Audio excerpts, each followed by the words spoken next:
Before you read Antigone, you should know the tragedy of Oedipus.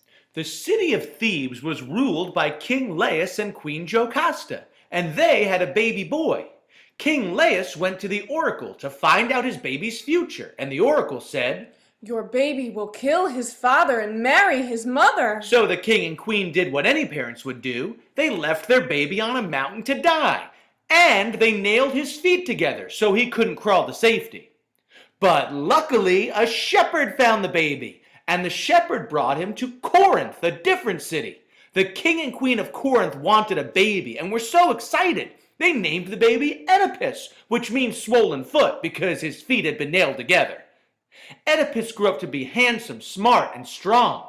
He eventually went to the oracle to find out his future, and the oracle said, "You will kill your father and marry your mother." "Oh no," said Oedipus, "I need to run away from my parents." So Oedipus left Corinth. In his travels, he reached a crossroad, got into a fight with a rude man, and killed the man and all the man's servants.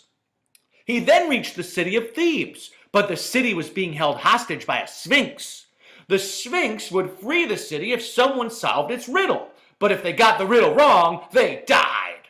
Finally, Oedipus showed up, and the sphinx said, "What walks on 4 legs in the morning, 2 legs in the afternoon, and 3 legs in the evening?" "A human being," Oedipus said. "Babies crawl, men walk, old people use canes." "You win!" screamed the sphinx, and it died. The people of Thebes cheered and said, "You saved us, and King Laius was just killed, so you should marry Queen Jocasta and be our new king."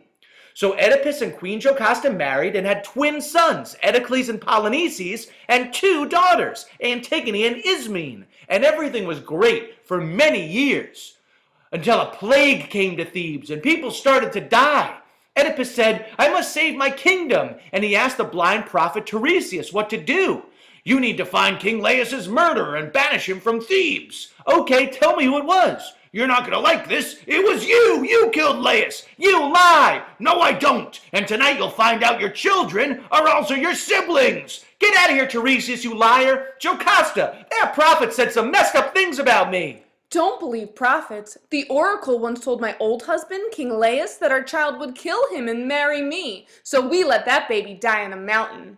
Later, some robbers killed Laius at the crossroad. Clearly none of that came true, so don't believe prophets." "Wait, which crossroad?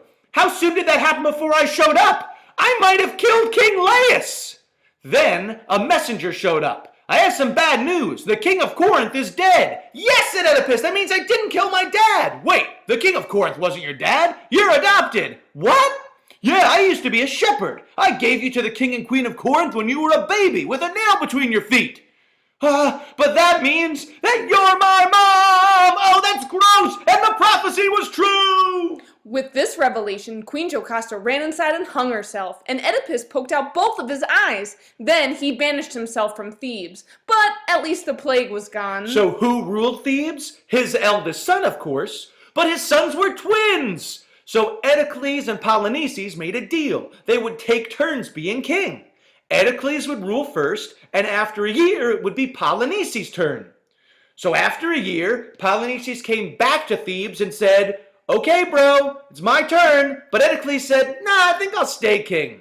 So Polynices left and came back with an army, and they fought Oedicles' army, and both brothers stabbed each other at the same time and died at the same time. So Queen Jocasta's brother, Creon, became the king of Thebes, and that is where the play Antigone begins. Created using Powtoon.